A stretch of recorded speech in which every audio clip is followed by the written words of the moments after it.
7 o'clock p.m. I call the regular school board meeting for the Bold School District number 2534 to order at 7 o'clock p.m. We have roll call of all members present for the board. Would everyone please stand to recite the Pledge of Allegiance? I pledge allegiance to the flag of the United States of America and to the republic for which it stands, one nation, under God, indivisible, with liberty and justice for all.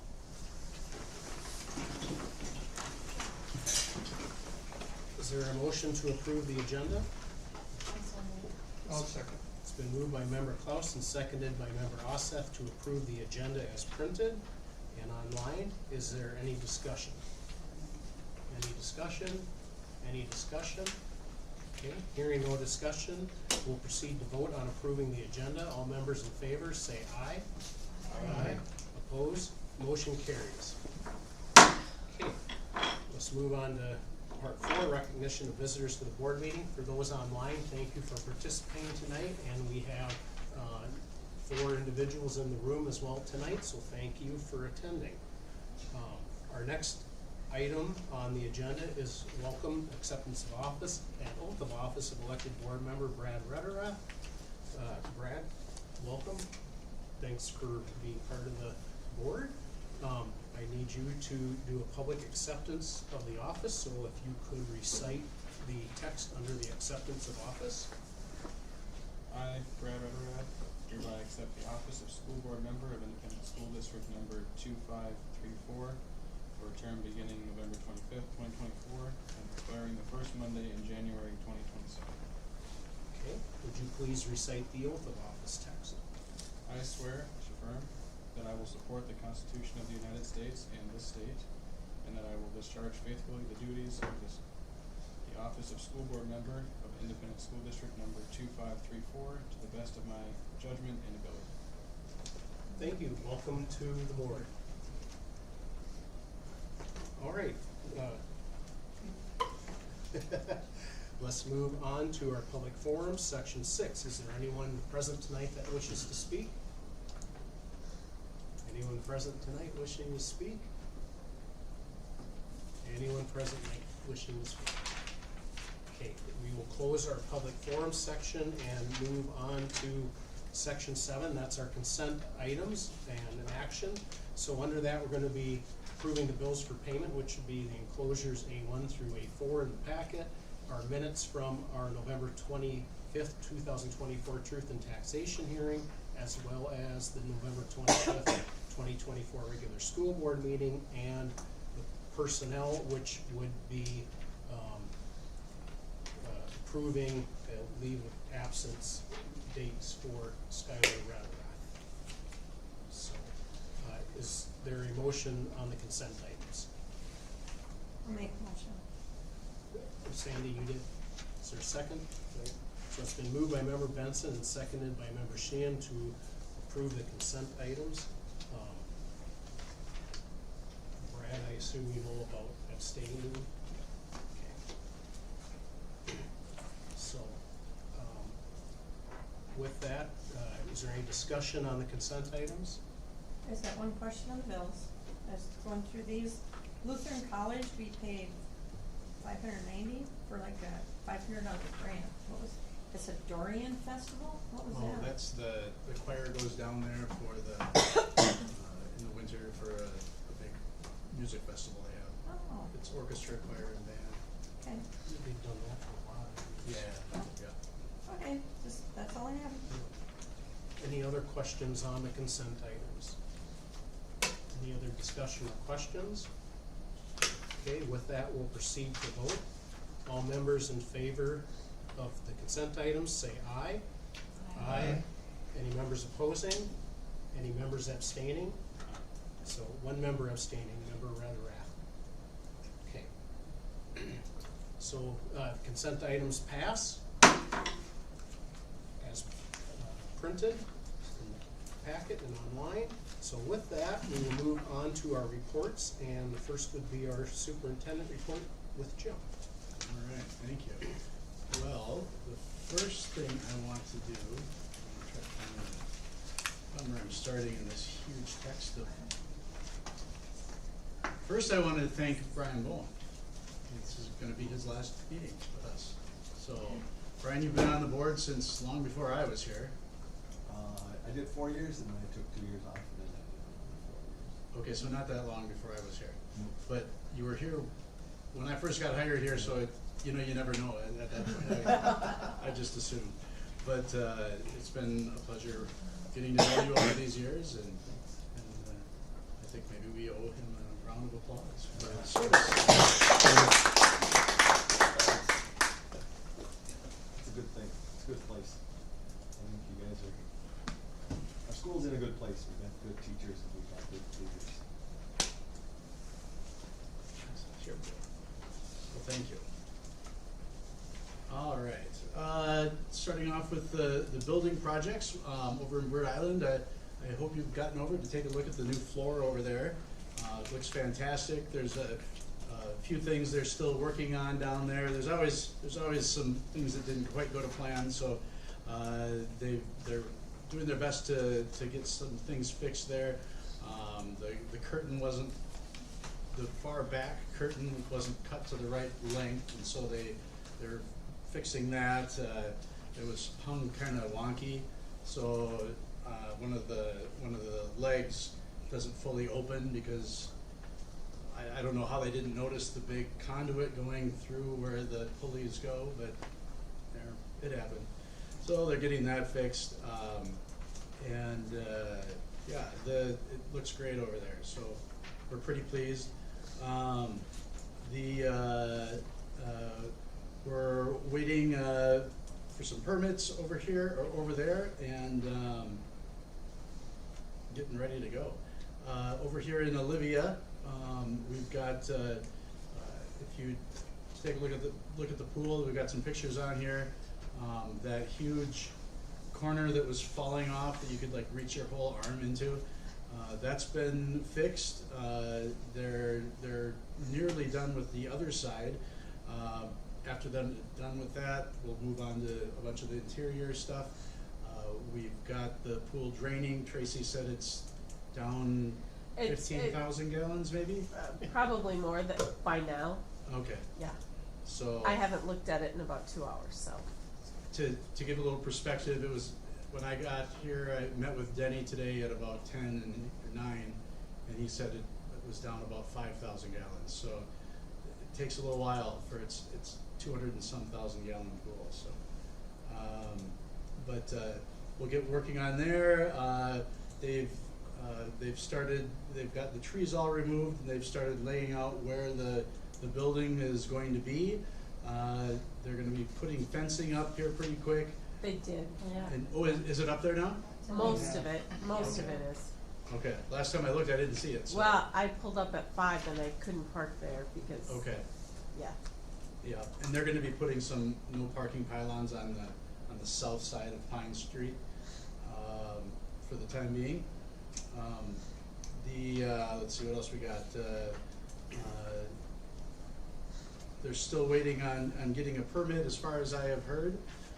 It has not come through yet. So once they get that permit, they'll be able to start doing the footings and getting moving, weather permitting. We do have the trailers for the district office are going to be coming in February because they're going to be turning this room and these offices here are going to become 2 classrooms for middle school. And then next to here are 2 other social studies classrooms. Work is going to start in March on these right here. This will become the new middle school suite. So grades 5 and 6 will occupy this. Just north of us here, we're going to be putting in a hallway that will connect the 2 sides and get their lockers down in this hallway. So looking forward to removing some of the congestion of the hallways. It'll be very welcome. Where will those trailers for you be, or for the administration? Good question. We're going to be put right out in the turnaround section here of the parking lot. So, yeah, I don't know. not super looking forward to going out there, but it's also kind of exciting, and we've been able to start really purging what we have. And between Nancy and Amy and Jody Neibauer, they've been just doing a ton of work to make this go smoothly. So thank you, Amy. You're welcome. All right. And thank you for taking minutes for us tonight. Yeah, we'll see how good they are. They're gonna be the best ones from this month. Yeah, best ones ever. Yeah, you bet. We can say that. Oh, and then the business manager search. I informed the Facilities Finance Committee a little bit ago. We interviewed a few people for the business manager job, and it's a huge undertaking. We didn't have anyone that had prior experience as a business manager, and it's a really tough job. There's a lot involved in this, and Justin's nodding over there. There's a lot that goes into that job that it takes a lot of learning.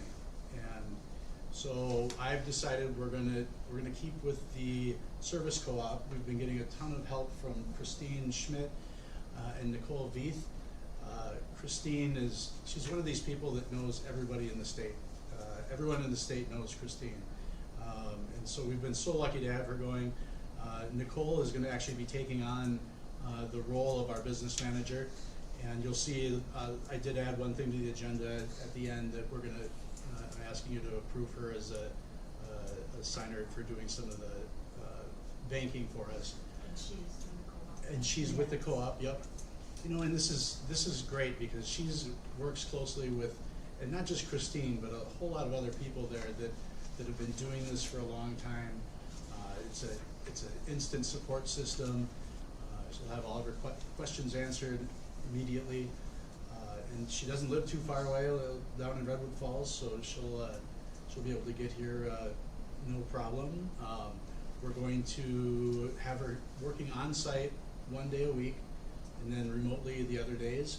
But we are her only school district, and so that'll also be nice. I know you might not have, you weren't here when Lindsay Heine was our business manager, but she worked with 5 schools, so us and 4 others. And you know, she did well with us, but it was sort of a cookie cutter approach to putting together a budget and managing. You know, just because whatever she did here on Monday, she did at her other schools on Tuesday, then Wednesday, then Thursday, then Friday. So it'll be nice that she'll be dedicated to us, and I think we're in good hands with this. I'm confident that we'll be able to move forward smoothly. And it'll be especially nice since they've been working since September 6th with us on site, and they know the system, they know the people, and I know Sandy had talked to me a month ago or so, and suggested doing this, so it made perfect sense.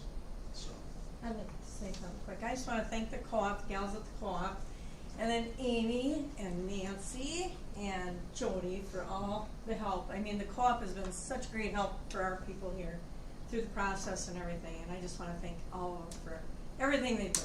yeah, I want to thank you. You were here quite a bit after the business manager resigned, so we appreciated your help there too. So, any questions? And this will be for foreseeable future? Yep, Or- we'll go through this year and just make sure that this is working. I don't see why it wouldn't. Okay, so I mean, it's something that can be Extended? extended. Yes. Yep. We don't have to worry about the problems here, or we're overextended, we don't have enough, you know what I'm saying? Yeah, I don't believe that's an issue. I don't know. Christine, are you on right now, or you can hear us? No? No, I don't expect that would be a problem. No, I never say never, but no, I don't foresee that as an issue. Oh, there I she is. am on right now. I don't envision that to be a problem. Typically, I be methodical about accept, and I try to make sure that we have enough coverage. We have 15 staff right now, and 8 of them are dedicated to finance. So we're in a pretty good position right now. As Jim said, you can never say never, but we feel like we're in a good position, and we've done a lot of homework in researching both staff and training and trying to get the right fit for the right people. So I think we have a plan going forward. All right, I agree. Any other questions? Okay, thank you. Let's move on to part B under our reports, our PK through 6 principal report. Christine. Hello. I'm not sure where you want me tonight, but I'll come to my usual spot. Short report this month. Attendance, you can see, hasn't changed from November to December. Other things that have been going on, I'm still getting into classrooms.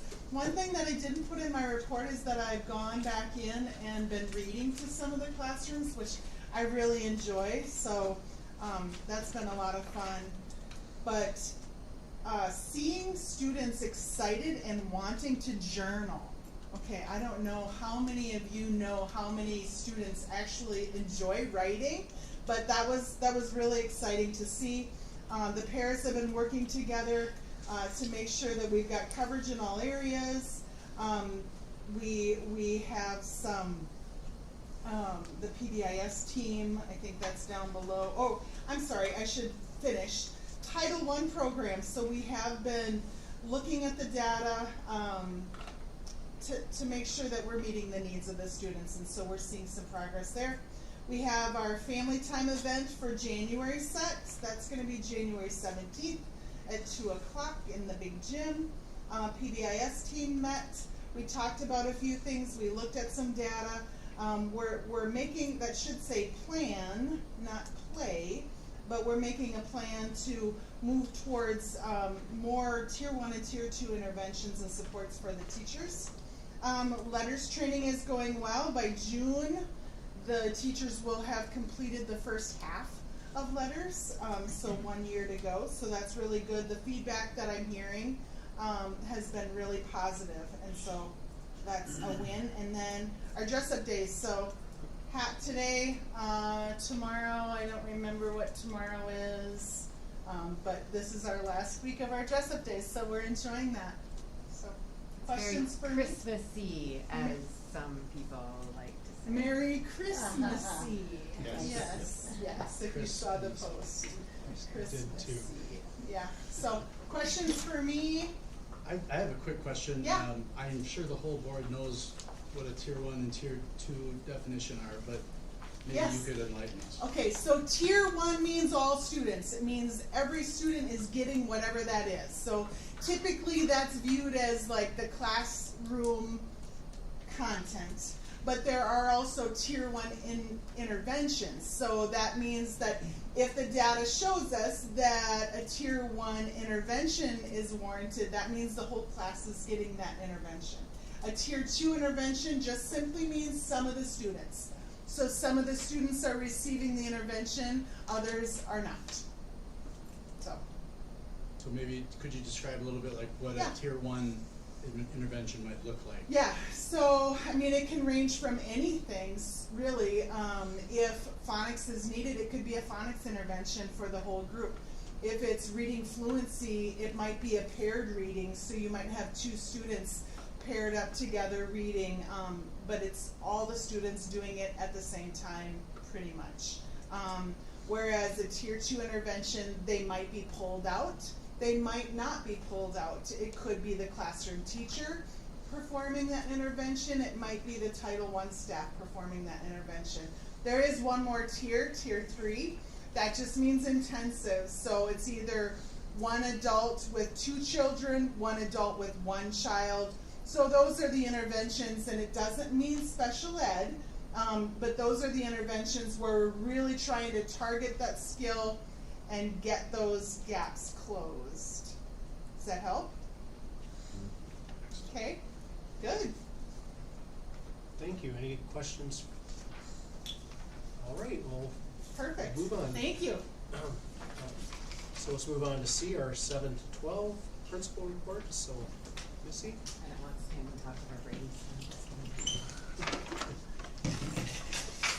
It was short from the last time. decide, guys, so there's not much on here. But the end of the first semester is this Friday, and what's exciting about that is that normally we don't end our semester until the third week of January, so, sorry. So we'll be able to move into break with a break, an actual break. We're not worried about all of the things coming back. These guys are finishing, you're in government, right? You're finishing up, it'll be done, that's a big thing, instead of, you know, waiting to come back. So it's gonna be some added stress this week with everything going on, especially for seniors with some of these big classes. But everybody will really get a break, and I think that that is gonna be really beneficial. I'm hoping it is for people. I also want to highlight on here the comprehensive needs assessment. Chris and I met with several of our support people from the co-op a couple weeks ago to talk about the comprehensive need assessment that we'll be going through starting in January. So a number of years ago, GOLD was identified through the state because we had gaps in our reading and math scores between certain populations of students. So some of it was special ed students to general ed students, and some of it was another group of students. So while we've worked to close some of those gaps, we have still been re-identified. So the comprehensive needs assessment will look at all of our data, and it will give us a good indication of where our strengths are, where we need to improve systems, and go from there. So I am super excited for that because it'll just give us a really good snapshot. So you'll hear more about that as we go forward. Skipping down to facilities and maintenance, I didn't have anything on there until I was just sitting here tonight, and I saw the fencing as I came back in. I went to Subway quick, and it was so exciting. But as far as some of the things that affect the high school, we will have 2 teachers that will be moving out the same time the district office is moving out to their trailers. So one of them, it's 2 of our social studies teachers, Mrs. Gross, who's been in her same room forever, and then Mr. Staples, our brand new teacher, will be moving out. And I told him that, and like, here's your good news, you have this great big room. Bad news is you're gonna lose it in March. So we've known about this for a while, but it's still gonna be a big deal. And again, it's exciting, but it will be stressful at that time of the year to be going through some of that. So we need to do some rearranging in high school. They have a pretty good idea of where things will go, but we've done some changing of that as well. Originally, we wanted to use the weight room, and that just won't be feasible for anything. Then they'll be keeping it as the weight room for now. So there will be added stress in the building, but in the end, it will all be good. So that is what I have. If anybody has any questions. We've been emphasizing with the staff that everyone is gonna be inconvenienced. Everyone. Yeah. If somebody has, if Yep. someone's upset, they can visit me out in my trailer in the parking lot, so. This fall, when I came in and spoke to the staff before the school year started, I had even brought that point up to them that, you know, we're gonna have to work together and be patient, and change is gonna happen this year and start, but it's positive and moving where we want it to move. Yeah, and it's just been kind of looming, and now it's gonna get real quick when we get back, so, but it's good. And I like to hear the positiveness from staff and board. If we're positive, we can carry that over to our students, so that We're gonna it's try. less stress. There'll still be stress, Yes. but a positive attitude helps. Yeah. How does the comprehensive needs assessment interact with the PLCs? That is a fabulous question, and it will depend upon what we find out. So, most of the identification comes from the elementary, those gaps. So that's, the identifiers in the elementary are those academic gaps. When it gets to the high school, they look at graduation rates. So I don't know how that will affect what we will work on at the high school regardless is just continuing to hone in on student achievement, what that looks like, what it is, how we're defining it, and then setting student achievement goals per PLC, per department. As a whole, we'll have a goal, and then each individual staff member will have a student achievement goal. So if we need to wrap in data from what we find out in our comprehensive needs assessment, we'll do that. Okay. That's at least at the high school level. I don't know what the elementary level will look like. is this assessment done through the state? Well, through the co-op and Chris, It's yeah. Compass, so we have advocates that will come from the MDE has a Compass program, and then our co-op is part of that, and there's just a lot of people. But that's the good part of all of this, like, we will get more help to provide us and the staff with what we need and the direction that we need to take. Thank you. Yep. Any other questions for Missy? All right, we'll move on. Thank you. So let's move to enclosure 7, that's our activities report, item D. Derek, any questions from the board? Drive the football team and work out some of the kinks, so.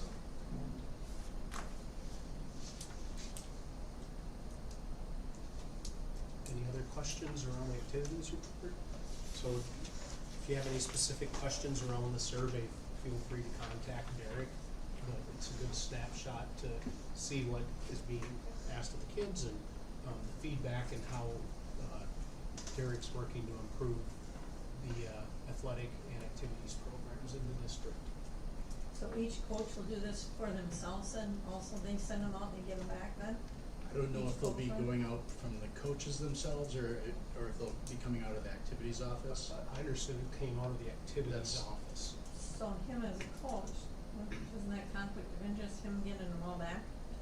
He's I mean, as an activities director over here, but a coach over here, he's sending them but getting them back, it's kind of a conflict. I asked Derek that very question directly, and there's not a name of a student attached to it. Oh, So when it okay. comes, so you can't track, and I double checked, and there's no way you can track.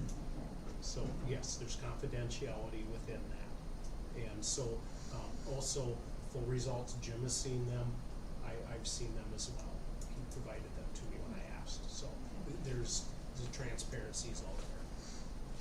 So, no, I asked that question too. I mean, it just looks odd, Yep, you yep. know, he sends them and gets them back, I mean, You have to understand the intent is to better a program. oh, absolutely. And as long as you're attacking something with that mindset, you want to hear what's not working well. So, you know, if everybody just tells you, hey, great job, and they don't point out that this is what they think needs to be better, well, Yeah.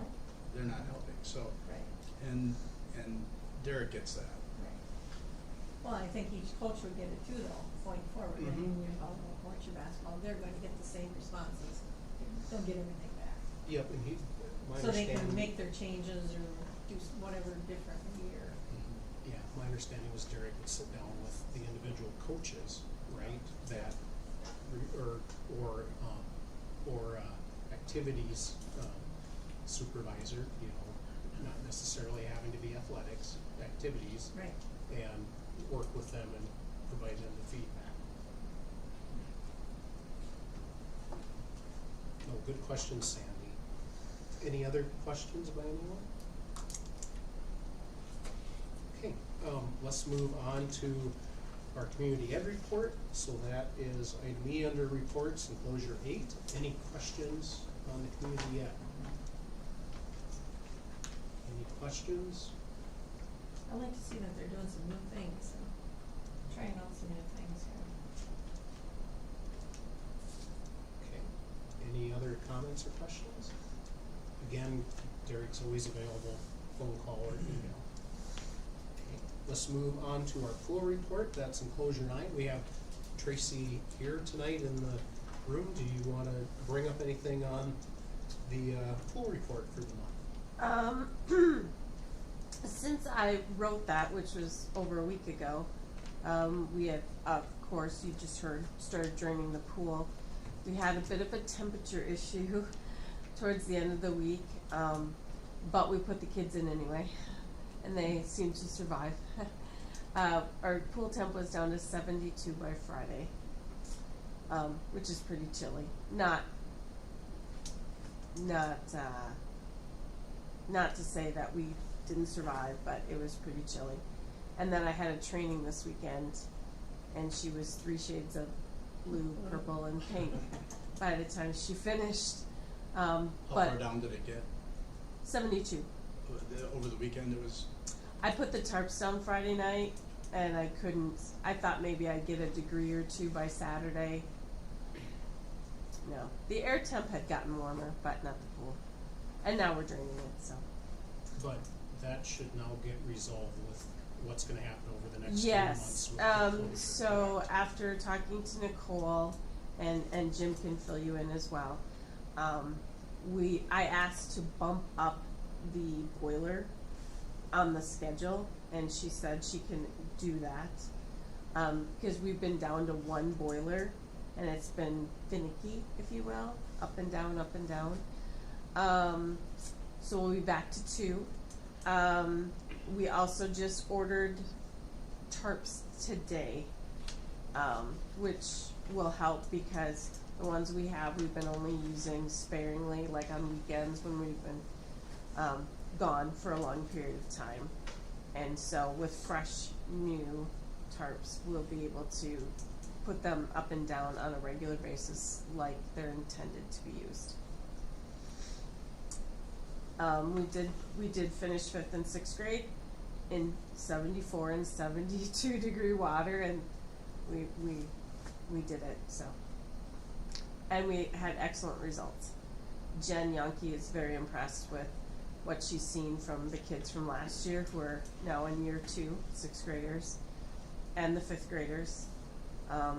And we discussed a few other things to change and possibly talk about for future years, so. Any other questions or comments for Tracy? Okay, thank you, Tracy, we appreciate it. Let's move on to G, our facilities report, that's enclosure 10. From Denny, any questions or comments from the board? Sounds like they had some interesting things on the bleachers.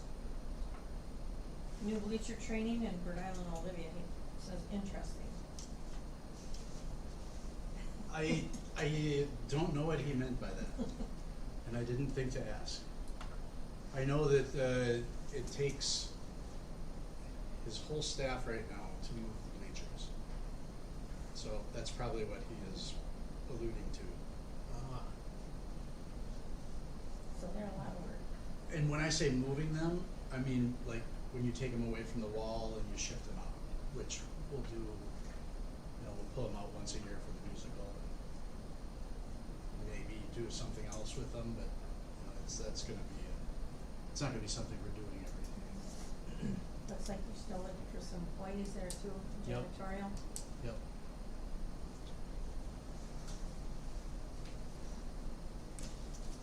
Any other questions? Okay. Let's move on then to, we don't have any school board committee reports. Although the finance committee just met before this, but that will be covered here under the new Everything they business. did, yep, Yeah. is gonna be. So no reason to double up on time.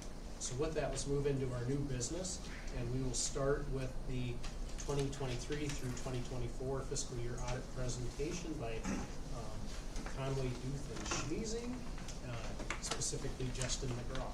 Yes, thank you very much for having me out here tonight. Justin McGraw with CDS, and I represent school district's audit report. We have a few different products that we've given you. This is the format I'm going to follow this evening.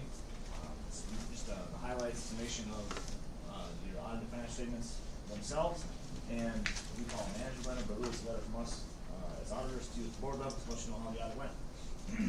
So if I'm going through this and you have any questions, please feel free to stop me.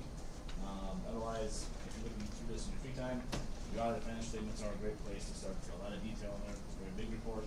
I'll jump right in. Pages, first 2 pages, pages 1, pages 2. It's a description of what our independent audit report is. The responsibility of both parties, you at the district level, us as your auditors.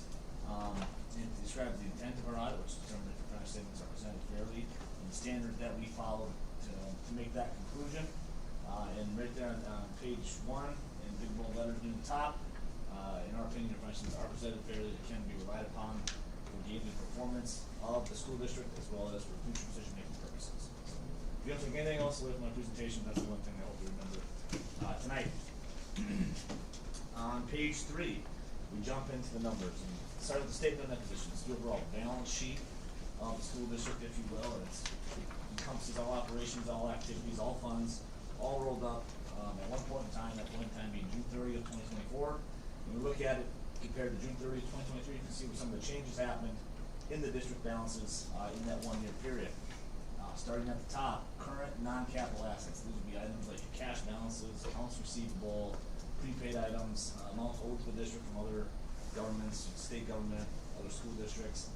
You see you had a very large increase in your current assets in 2024 compared to 2023. A lot of that is due to the issuance of the 2024 A bond, which was just under $45 million. That new bond issuance, that cash came in 2024, and a lot of it's sitting unspent as of the end of the year. So I'm sure that'll change as construction continues into 25 and beyond. But that's the reason you're seeing that large increase in your current assets, your cash balances. Capital assets, just below that, again, having another healthy increase. These will be your buildings or equipment, furniture, fixtures, those types of items. And that increase you're seeing here is construction in progress. So we had some construction that began in 24, fiscal year 24. The project's not completed as of the end of the year, so it's sitting there in that construction progress balance. That will likely increase here again going into 2025 as construction continues.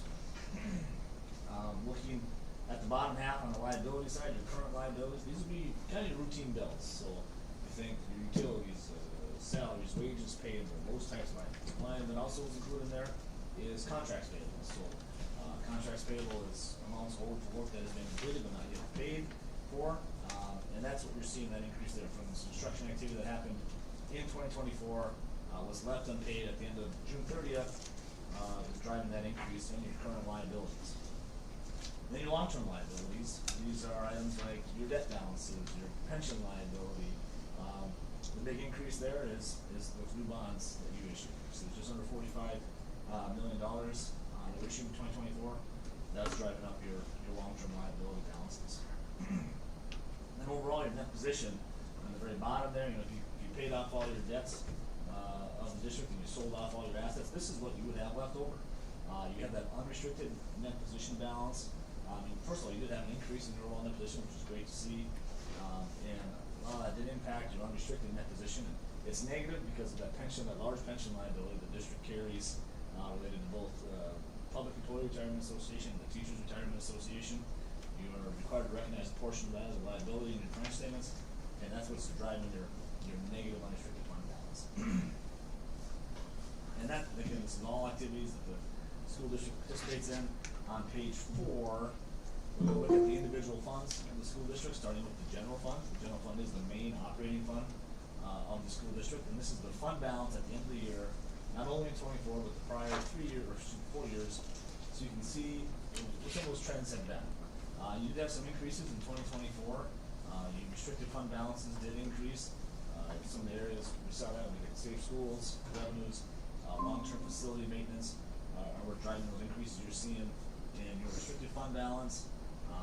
And then your unassigned fund balance is largely just the operations of that fund, and we're going to cover your revenues and expenditures here in the next set of slides. On page 5, you see the average daily membership or the enrollment of the school district. You had a slight increase in 2023, about 3%, or 2024, excuse me, went about 3%. But looking ahead to 2025, we're looking to give some of that back. It'll be about a 2% decrease as is projected right now. So that's the numbers that NDE has showing up and coming to the door for the beginning of the school year. And that does have impacts on particularly your state revenue or funding from the state. On page 6, we have the general fund revenues and expenditures. Again, 2024, see what those results were for this year and the prior 4 years, and looking out into 2025 projected what you have budgeted. So you did have surplus of revenues over your expenditures in 2024. Some of the areas that we saw were using state, federal revenues. That's really what's driving that increase in 23 and 24 is those federal revenues. That pandemic funding that's been available for the past few years, that is starting to sunset. Those programs are ending. So you made a big push in 24 to utilize as much of that federal funding as you could. And looking at 25, you saw those decreases in that federal funding and the expenditures that come along with it, maybe kind of return to some pre-pandemic level a little bit. Sticking with the general fund on page 7, general fund revenues. What we presented in your financial statement is presented by source. So where does the general fund get the money that it's spending? State sources always been the largest share of revenue for the general fund. That's no change here in 2024. But you did see an increase, so talked about that 3% increase in enrollment. That's part of that is driving your increase in your state sources. There's also additional special ed revenue available by the state this year. Your federal sources, that increase in that pandemic, those pandemic programs utilizing that funding, that's what's driving that increase there. And you did have an increase in your local sources, largely property tax related, that corresponded with your levy, so no big surprises related to local sources of revenue. And then on page 8, those revenues we just talked about on page 7, what are they being spent on? And most school districts, personnel costs are the largest cost, operating costs in most school districts. And you did have an increase in 2024 compared to 2023. Wages, pension, health insurance, all those categories all increased in the general fund. Purchase services, this would be items like transportation or outside contractors, consultants. So special ed had increases, you had increases related to special ed costs, as well as your transportation costs. So people support and transporting students. Supplies and materials also saw an increase in 2024, largely related to furniture purchases, large amounts of furniture purchases in 2024. And then you had some increase in your capital expenditures, capital outlay, as some shop equipment has been purchased, or was purchased in 2024. That's maybe at a higher level than it had been in 2023. On page 9, moving away from the general fund to some of the other funds the school district operates, food service special revenue fund. Special revenue funds are largely supposed to be self-sustaining, self-supporting. So you look at the fund balance of the food service fund. You did have an increase in 2024 in that food service fund balance. The expansion of the state lunch program, state paid lunch program, helped facilitate some of that increase, along with lower capital improvements made within the fund in 2024. Looking out to 2025, between your revenues and your expenditures projected for 2025, you're expecting a decrease in that fund balance going forward as supply costs or the food costs are expected to rise, as well as personnel costs. And the food service fund balance, and we talked about it a little bit at the finance committee meeting, that's one of the unique fund balances within the school that you have to really keep an eye on. The food service program is supposed to be a nonprofit food service program, so the state has requirements on how much fund balance you can build up. 6 months of net cash reserves is currently what it's at. It used to be 3 months, and the MBE is, I guess, looking at backing that back down to 3 months on how much fund balance you can carry forward from year to year.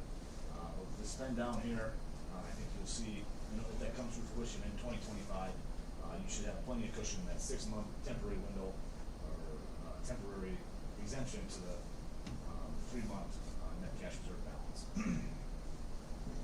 Then on page 10, community service fund balance. This one's kind of the opposite story of the food service fund balance. We did have a healthy increase in that fund balance. It's been a negative fund balance for quite some time. And the transfer from the general fund helped with that negative fund balance. Trying to eat away at that and get that fund back on good financial footing. Looking at revenues and expenditures going into 25, you're projected to run a balanced budget. So if your revenues and expenditures are fairly close, another transfer into that community service fund will again help eat away at that deficit fund balance that we have set there. And then on page 11, the debt service fund. That fund's sole purpose is to pay off the debt of the district, and it's been sitting there largely unused for a while because you haven't had any debt issues, any debt payments, so principal and interest payments. So in 2024, you had the 2040 bond issued. Your first principal payment was in August of 24 here, so that'll be in your fiscal year 25 activity, and then your first principal payment should be coming up here in a couple months. So that fund was kind of dormant. The increase you're seeing there is just interest income on your deposits and investments. So going into 2025, we start seeing some more activity related to your interest, principal payments, additional state aids, and property tax revenues to pay for those payments. And then on fund 12, or page 12, excuse me, the building construction fund, this fund has been kind of dormant for several years.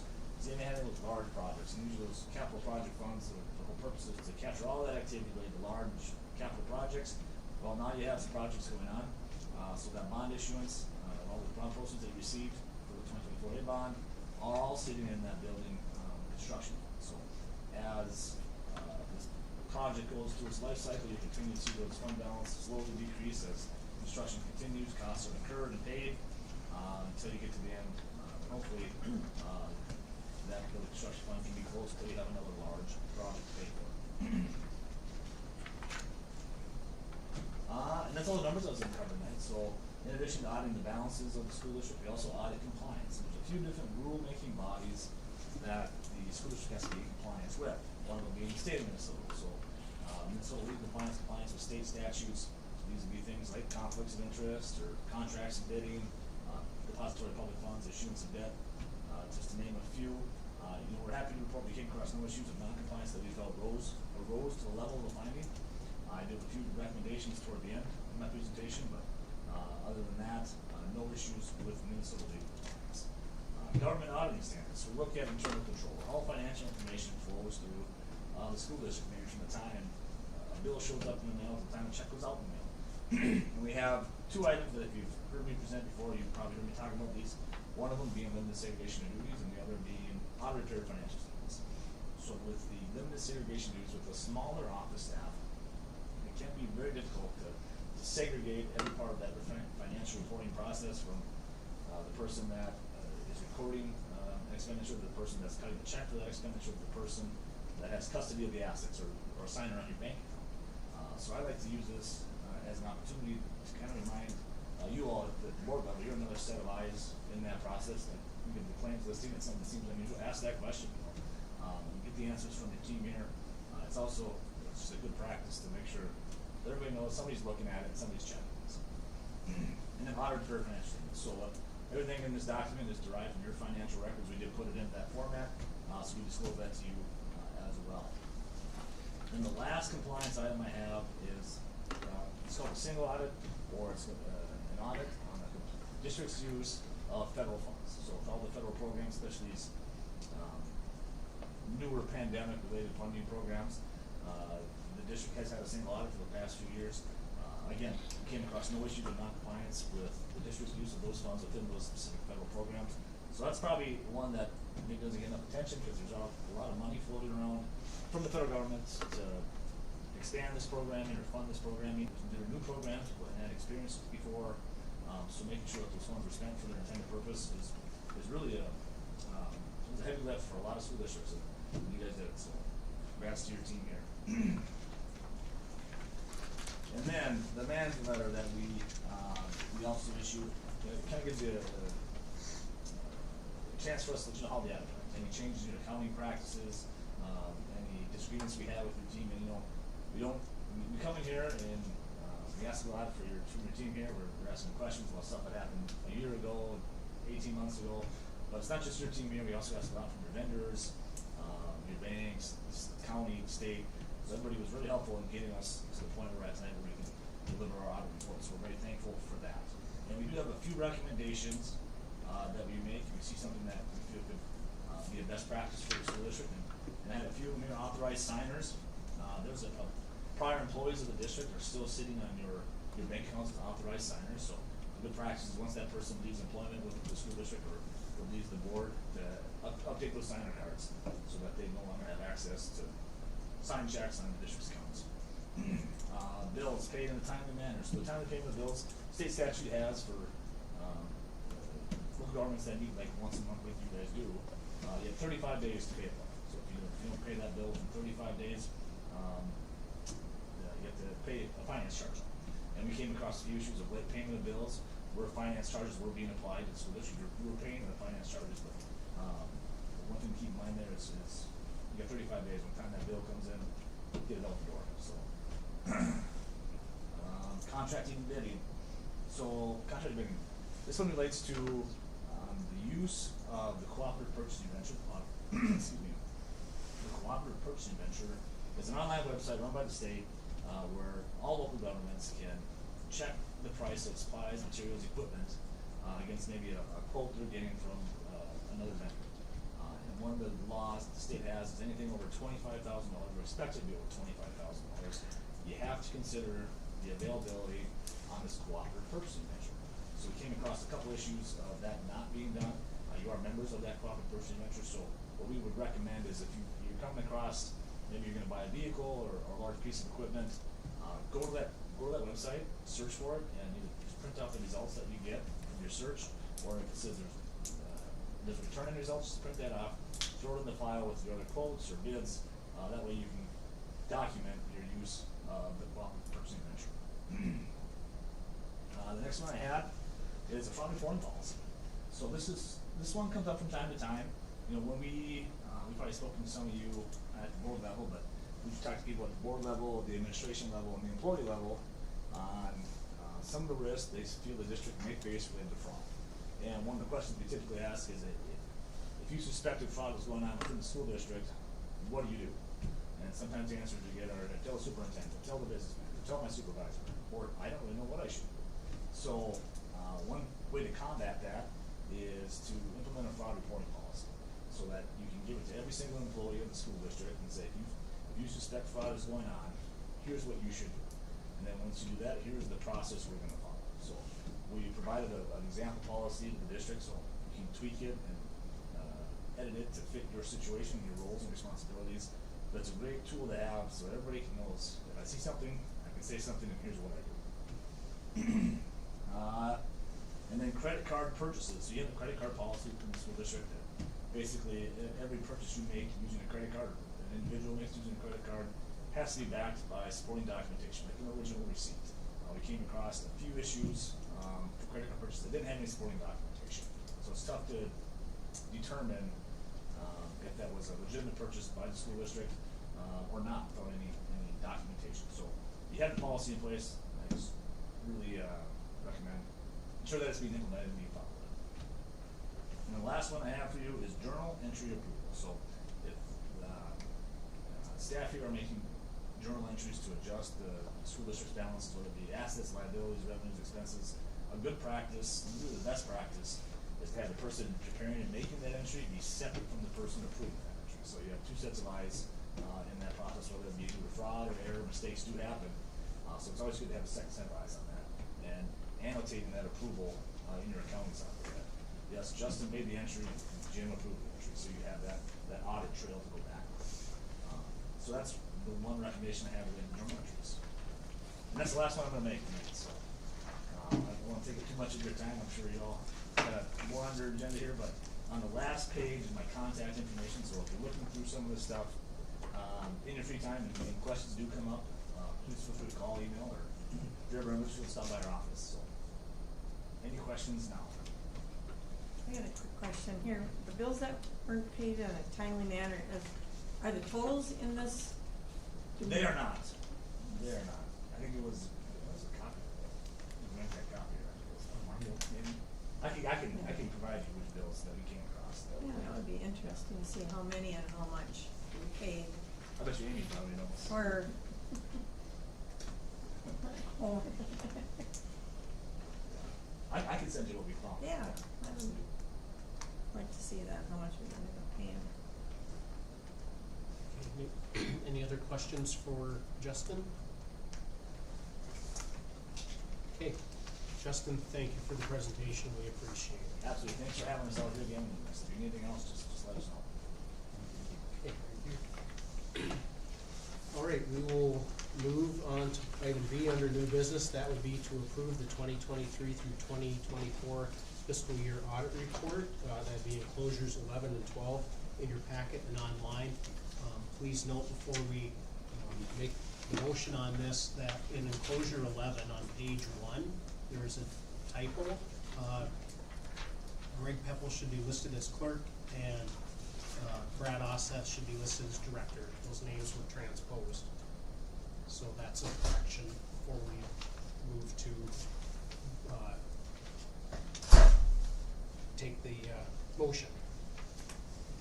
Is there a motion? So moved. Is there a second? Second. It's been moved by member Oseth and seconded by member Sheehan to approve the 2023 through 2024 fiscal year audit reports, which are enclosures 11 and 12, with the change on enclosure 11 on page 1 with the name transpositions for clerk and director. Any discussion on the motion? Any discussion? Any discussion? Okay, hearing no discussion, we'll proceed to vote. All members in favor of approving the 2023 through 2024 fiscal year audit report, say aye. Aye. Oppose? Motion carries and the audit report is approved, enclosures 11 and 12. Okay.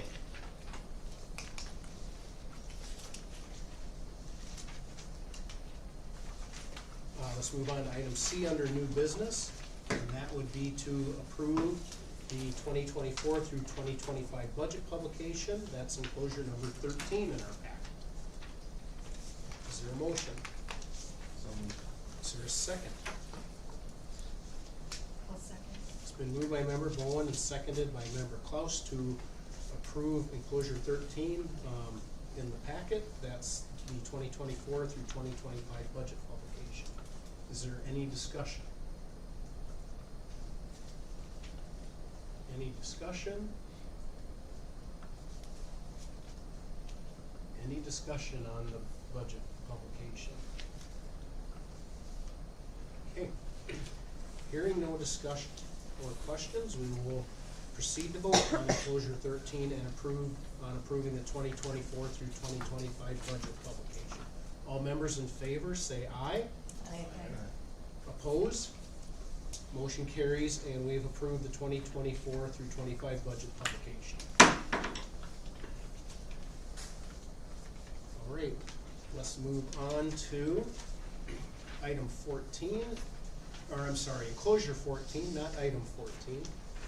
And that would be the adoption of our 2024 payable 2025 property tax levy resolution. So I'll read the resolution and I'll seek a member to introduce it and a member to second. Member Klaus introduced the following resolution and moved its adoption. The resolution to adopt the 2024 payable 2025 final property tax levy. Whereas pursuant to Minnesota statutes, the School Board of Independent School District number 2534, Rhode Island, Olivia, Lake Olean District, is authorized to make the following proposed tax levies for general purposes. The General Fund, $1,413,829.11. The Community Service of $79,731.47. The Debt Service of $2,734,988.00, for a grand total of $4,228,548.58.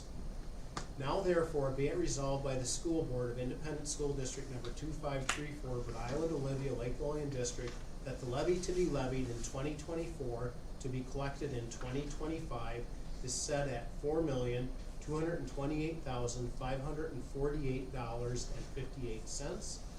The clerk of the ISD number 2534 School Board is authorized to certify the proposed levy to the county auditors of Renville and Kansas counties, Minnesota. The levy authority will also be forwarded to the Minnesota Department of Education. The motion for adoption of the foregoing resolution was duly seconded by member Oseth, and upon vote being taken thereon, the following voted in favor thereof. Member, I'm going to start backwards. Member Sheehan? Aye. Member Klaus? Aye. Member Benson? Aye. Member Bowen? Aye. I can't write that quick. Member Oseth? Aye. Member Rederath? Aye. And Member Frank is an aye as well. And no one voting against, and no one was absent, and this resolution was declared adopted today, December 16th, 2024. Okay. Let's move on to item E. Oh, yes. So we have an enclosure 14.1 in the packet. It's not listed, but it is there. Forgot about that side. And we're gonna have Peter Leatherman join us and present on the survey results.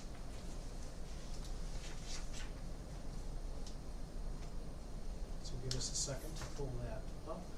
Yep. Peter, you're muted, are you there? Can you hear me? Yes, there you go. Because it should be, I have the video turned on too. All right, there we go. Can you all hear me and see me? Yes. Excellent. Are you going to display the PowerPoint on your end, or should I present it? Do I have the power? Can I share the presentation? Could you share that on your side? I shall do that. We all have a printout of it, but some other people that don't have printouts, so. Excellent. Is it up on your screen? Yes. Excellent. All right, it's a pleasure to be here virtually this evening to go through the results. Just to review with everybody, we spoke with 300 randomly selected residents across the community. The results are projectable to plus or minus 5.8 in 95 out of 100 cases. And then we did a balloon sample of parents. We got to 200, and we get to small sample correction because the universe of parents, there was roughly 600 students, I believe it was, or just over 300 parents. So the 200 samples projectable to plus or minus 5% in 95 out of 100 cases. The survey was short and sweet. The average interview time of 4 minutes. People were more than willing to chat with us. It's after the election, going into the holidays, people are in a much better humor than they were back in October. So the non-response rate was 5.5%. And the results were collected between the 4th and 11th of this month. Putting up some demographics just so you can see the profile. 44% indicated they were cell phone only households, 14% landline only households, and then the remainder had both landlines and cell phones. If we continue with the demographics, residential longevity, the typical resident in the overall sample had lived in the district for about 18 years, while in the parent sample, the typical parent had been in the district for about 14 and a half years. 8% of the overall had a preschooler, while 12% parent households had a preschooler. 21% of the sample overall had a child attending the Bold School District, with 79% empty nesters. Last set of demographics, the age, the average age of the overall sample comes in roughly at about 48 years old, while the parent sample comes in roughly at about 37 and a half years old. You can see the geographic distribution with Olivia being plurality, both samples, followed by the rest of the district, Bird Island, and then Lake Lillian. And then women outnumbered men by 2%, and the overall, it was 43-57. To ask people thinking about the school district. And one question we asked your previous survey with the bond referendum, was just rating of the overall quality of education. We've seen this in the research now over the past 2 years, and it's a pretty consistent trend. Across Minnesota, there is a growing concern about the educational quality, a lot of it being driven amongst non-parents as they look at test scores across the state. So the overall sample, 75%, rate the quality of education favorably, amongst parents, 73%. You're right at the norm. Overall, we're at 75-25. You're a little bit higher on the excellent rating. That differentiates school district. The norm excellent right now. It's always difficult to get Minnesotans to say anything is excellent. The quality of education is about 11%. So this is in line with what we're seeing. We asked 2 open-endeds, and I have not put all the responses up on this. The chart would be too cluttered with responses of 2 and 3%. So I just pulled up the major results of the these 2 open-ended questions. Overall, people point to the teachers at 22%, academic quality at 19%, sports at 12%, programs and curriculum at 9%, communication, community involvement, and small class sizes. Parents are different. Teachers lead the list at 17%. The academic quality does go down from 19 to 8. The programs and curriculum go up by 5 points to 14%. Sports is not as a high priority for the parents, going from 12 to 6. And then we have increases: the good communication, community involvement, small class sizes, and parents just valuing small schools. That was not a response in the overall sample, with parents pulling that out specifically as a response. What is the most serious issue facing the district? For the community overall, it is the lack of funding and budget cuts at 22%. And we're seeing this now across the state in light of everything that's happened in 20 as districts are doing budgets and making cuts. It leads the list. Lack of discipline, the attracting and retaining staff. It's pretty much in the norm. Typically, that's somewhere between 8 and 12%, roughly about 1 in 10 Minnesotans pointing to that. Declining quality, high taxes on the low side. What we're seeing, 15 to 20% range. Drugs and alcohol and facility needs. The parents, the number one concern, discipline, at 23%, followed by the lack of funding cuts, attracting and retaining staff, facilities needs, declining enrollment. If we go down to the bottom, the nothing category, in the community overall, these are boosters. They're very supportive of the district. And that 14% is about double what we're finding now. So relatively strong. Parents, it's always a little bit lower because they have more things, they're much more aware of things, and they can come up with an answer of the most serious issue facing the district. The purpose of the survey was obviously to test the 4-day school week.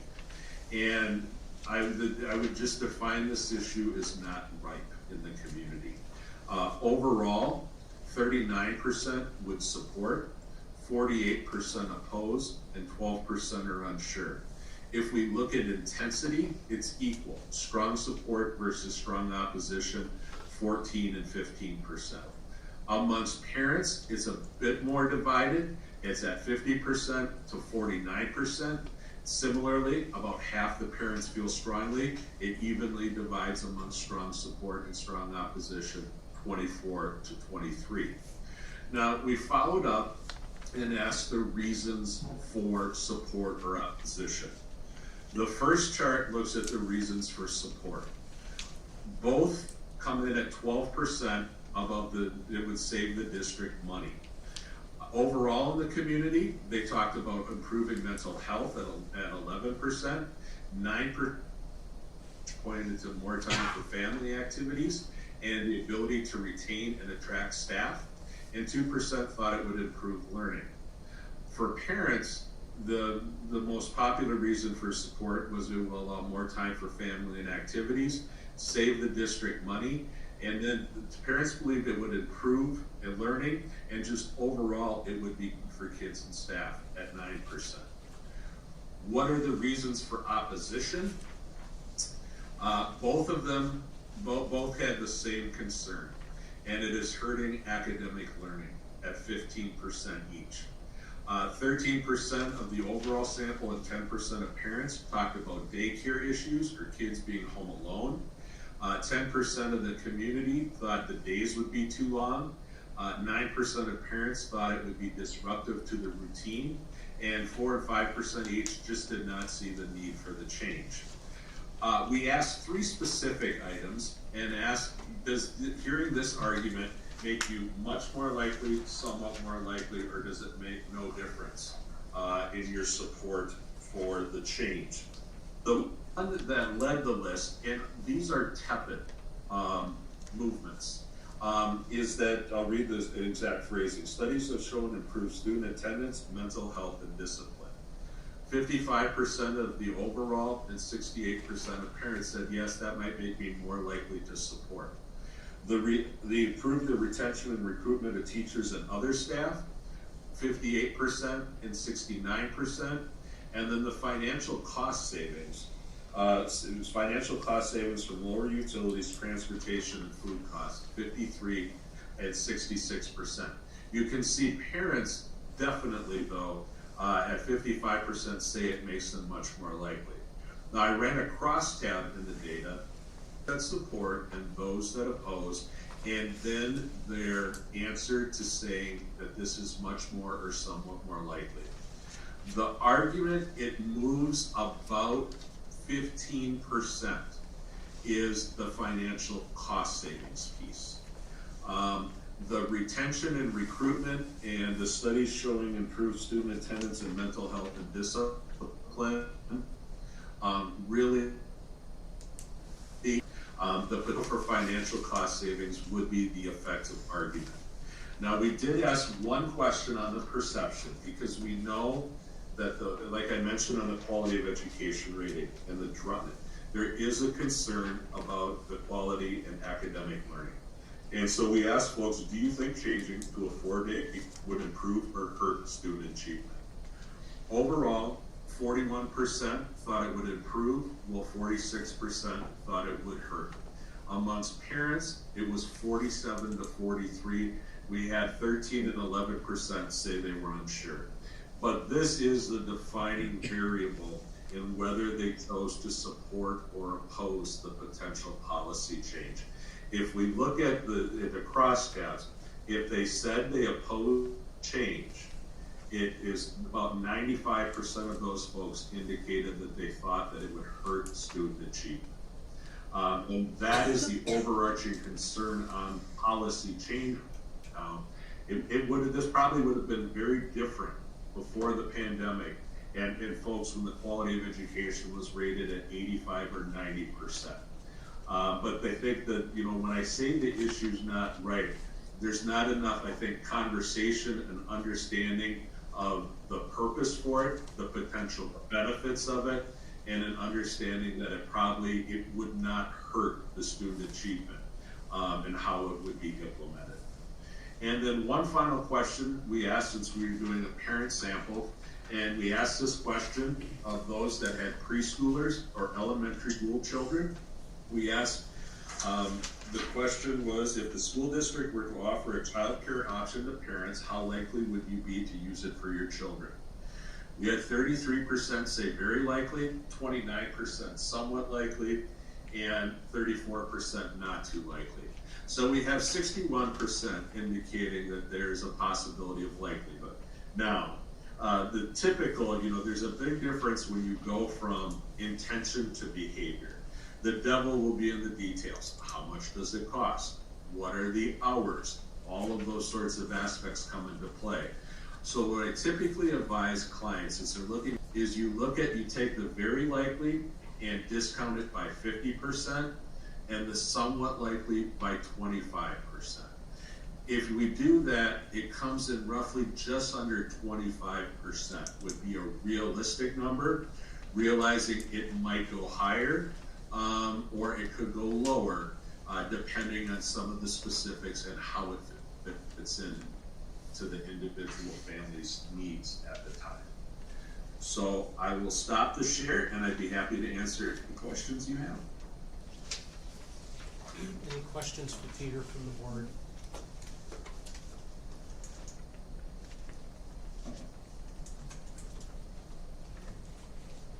Any questions for Peter?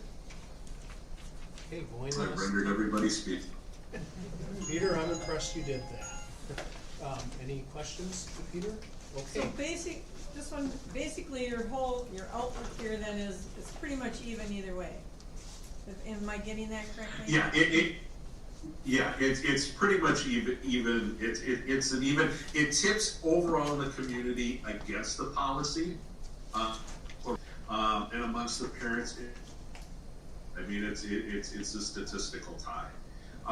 There are more districts, and I about this since I read the results and did this PowerPoint.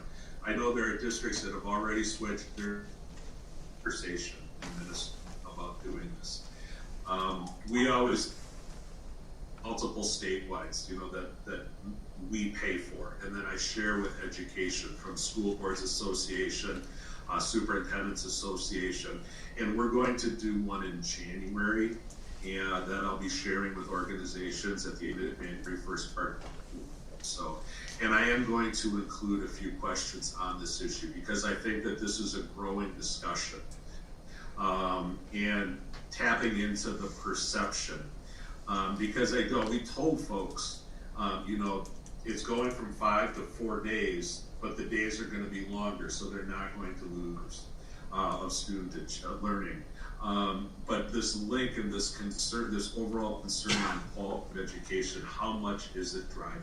I mean, I really, you know, there were very few districts talking about doing this 10 years ago, so we don't have the comparison to look back. But I have to believe, and all the data that I've looked at, and the issues that folks are concerned about, I think really is a link right now with academic achievement and any sort of thing that would potentially be perceived as potentially without explanation. And that's why I say the issue's just not ripe in the community at this point in time.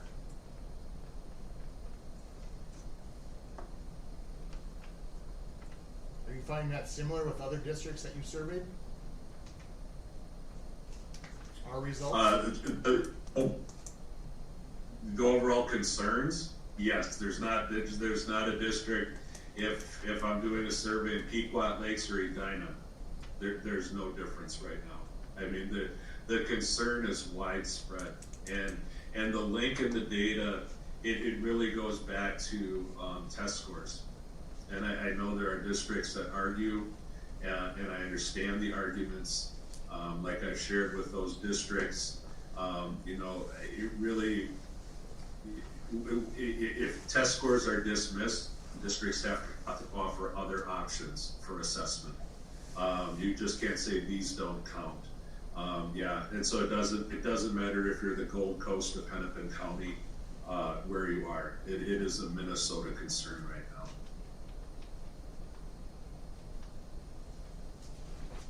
Okay, anything else for Peter? Peter, thank you for everything and for the synopsis. It was a pleasure. Happy holidays, everyone. Thank you. Okay.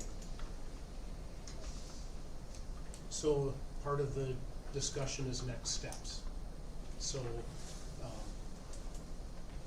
I'm thinking maybe at the next meeting we hold a work session ahead of time to give everyone on the board time to digest this, get feedback, like right before the January meeting, and then we'll have discussion and go forward. What does the board think? What do you want to do? Or what did Peter present? Do you want to do? I think what we need to do is wait till the next contract comes out. Just talking to MSBA, they said you should never change anything in the contract until it comes renewed. Because you're just causing yourself issues, because once you change it, everything changes in the contract. There would be a lot to change. Yes. Yeah.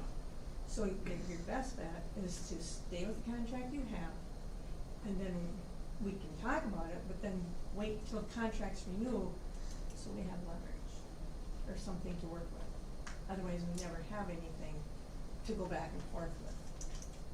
They said you always want things to, you know, when you, and you've been on those contracts, working with contracts, that you should always, we'll give you something, you give us something, it goes back and forth. And you always wanna have that, and you never wanna mess with contract in midterm, cause it just causes issues. Because then you've broken the contract, and then everything else in there is broken, cause you made that break in the contract. So, and we've only got a year left. on their next contract, if I remember right. Yeah, next year. Yeah, so it gives us time to look at it more thoroughly too, going forward. And I don't have a problem with that, I just don't like breaking the contract in midstream. Well, just because we have a discussion in a work session doesn't Oh, mean no, we're making anything, Right. decisions to go forward, Sandy. No, But, yeah, so I'm just trying to see timing and next steps of how we wanna handle it as a board for discussion. Well, I think it's a good idea to discuss this sometime, because in a work session, we can get our concerns answered, you know, positive and negative, you know, and at least learn more about it, or get some discussion anyhow. these are good questions when you go down to the convention. You talk to people down there about the contracts, how contracts work and how you should deal with them. And you go to those sessions, they're very valuable, very informative. And I suggest everybody that has an opportunity to go to the contract sessions, because they are very informational. So, I like the idea of being able to discuss this at a work session. Yep, I think so. okay, so how much time should we allow for the work session? Are you talking, I'm the talking first like- meeting in January, or the board? No, it would be our regular meeting, so the Okay. 26th, 28th, whatever Okay. that Monday Yep. is, the fourth Monday. Yep. No, we're not doing it as the reorganization. Okay. No, that's Okay, I thought- on the 6th, no. Okay. We have enough to cover that night. Half an hour, is that a reasonable plan, 20 minutes? Well, should we plan on a 6:15 PM work session that January to discuss the 4-day school week results, and that way everyone has time to digest it and get feedback, and then we'll do that and we'll go from there. So, we won't, obviously the work session, there's no action that'll be taken, just discussion, pros, cons, and go through it. Yeah, we'll get more, we won't get maybe any answers, but we'll get maybe Yeah. more questions. Yep, And information. perfect. Sounds good.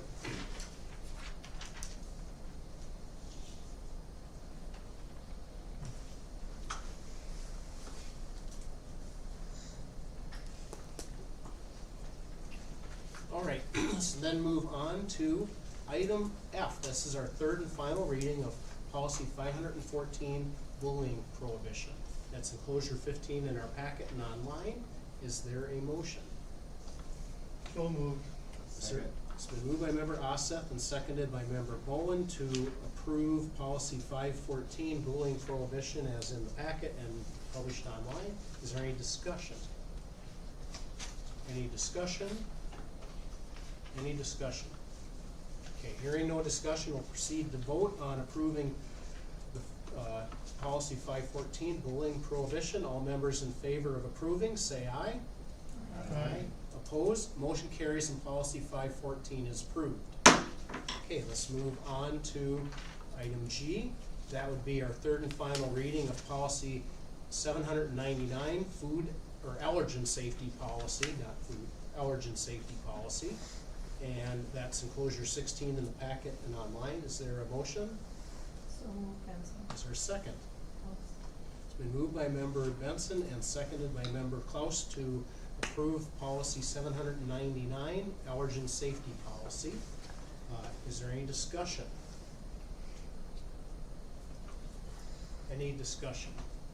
I'll just bring up that Margaret had a chance to review through it and gave some good feedback to enhance the policy to, to reflect properly for the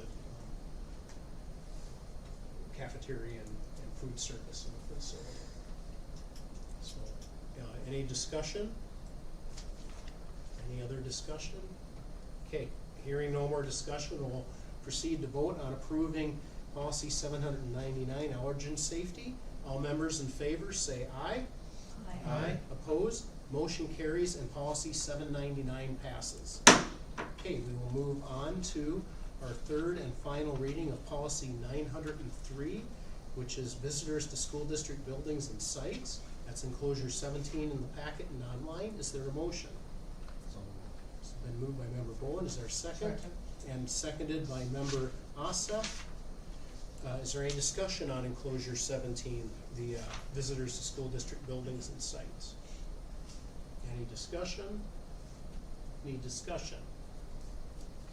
Okay, hearing no discussion, we will proceed to vote on approving policy 903, visitors to school district buildings and sites. All members in favor of passing policy 903 as written in the packet and online, say aye.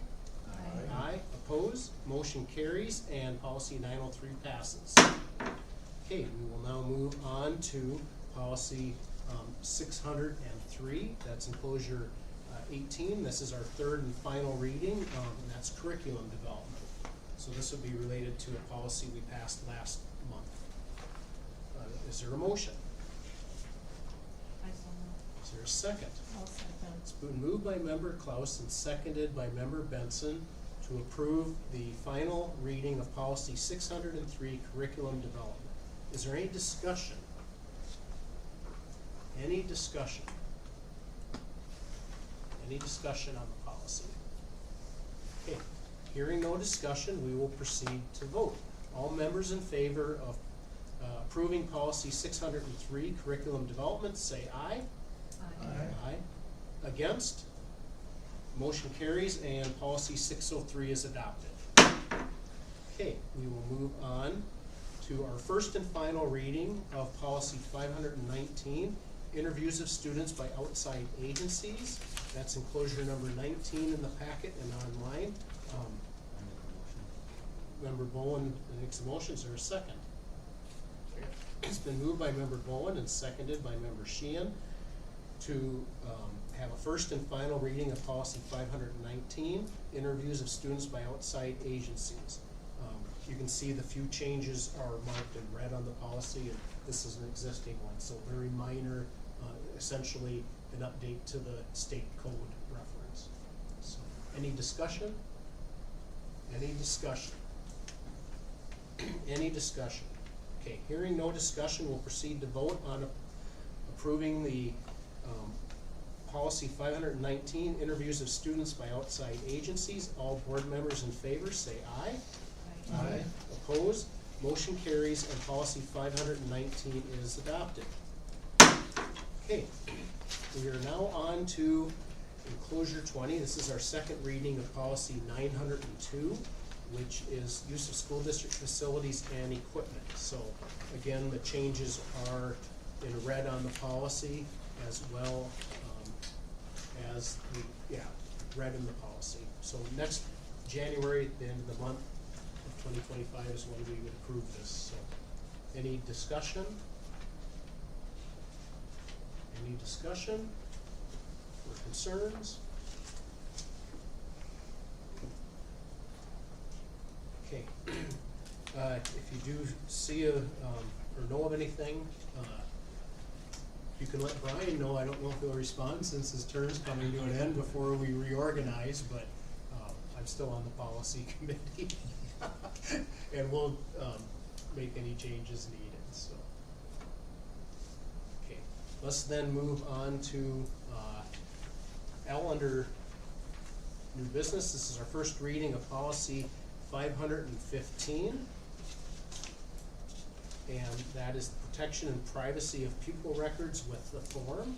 That's enclosures 21 and enclosure 22. 22 should be the form itself. 21 is the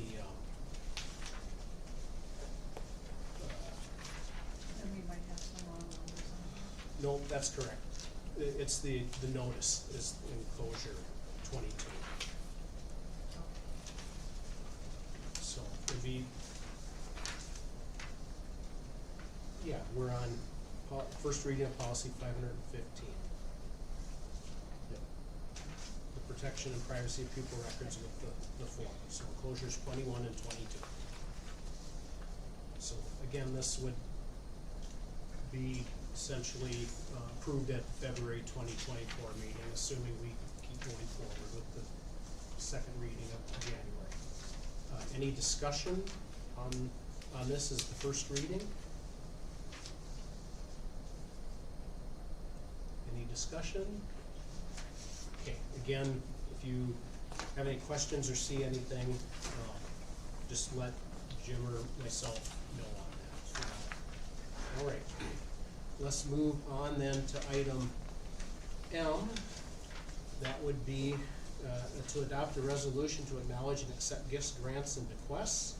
It's enclosure 23 in the packet, so I'll read the resolution and seek a member to introduce it and to second it. So member Benson introduced the following resolution and moved its adoption. Whereas Rural Computer Consultants, Inc. has generously donated $100 to the Bold Reach program, whereas FM Bank has generously donated $100 to the Bold School District, whereas American Legion Post 186 of Olivia has generously donated $100 to the Bold Reach program, whereas Olivia Kiwanis Club has generously donated $200 to the Bold Reach program, whereas City of Lake Lillian has generously donated $200 to the Bold Reach program, whereas United Lutheran Church of Lake Lillian has generously donated $500 to the Bold Reach program, whereas FM Bank has generously donated $150 to the Bold Reach program, and whereas Olivia Lion Club has generously donated $400 to the Bold Reach program. Therefore, be it resolved by the Bold School Board to gratefully accept these gifts. The motion for adoption of the foregoing resolution was duly seconded by member Oseth. And upon vote being taken therein, the following voted in favor thereof. Member Redra. Member Oseth. Aye.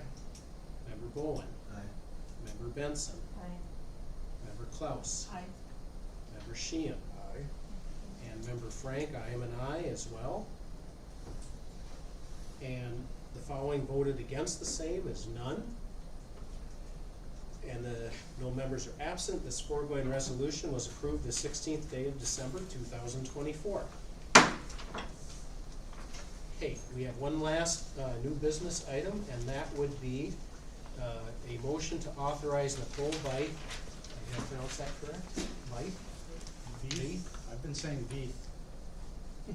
Nicole? She hasn't corrected me. It's fine. Oh, you gotta correct me. I got one. Yep. To have electronic access and conduct applicable business on all accounts at the following banks: Minnesota School District Liquid Asset Fund, Citizens Alliance Bank, Lake Lillian Branch, Hometown Bank, FM Bank, Minnesota Olivia, Franzen Financial Corporation, Bird Island, UMB. Is there a motion? So moved, Benson. Is there a second? Second.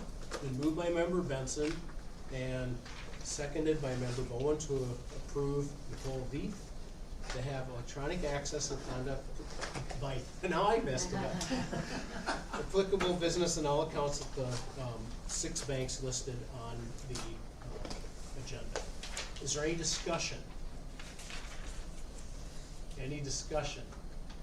Any discussion? Okay, hearing no more discussion, we'll proceed to vote. All members in favor of approving that electronic access and ability to conduct applicable business on those accounts at those banks, say aye. Aye. Opposed? The motion carries by the board.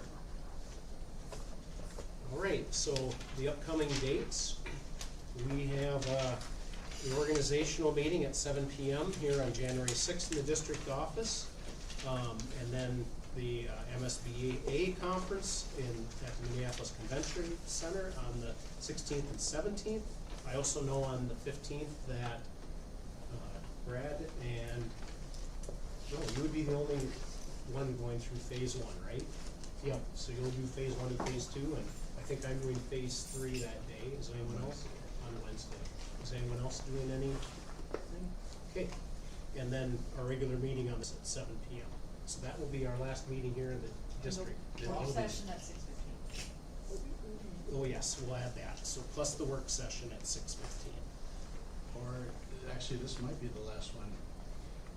think they're gonna try over Christmas to move this, so. Okay, so we'll just have to make sure that we're providing Yeah. notice to the community, you know, of the location change for those meetings. Will it be in the school building though? It'll be in the media center, yep. Okay. So, but we'll get those notices posted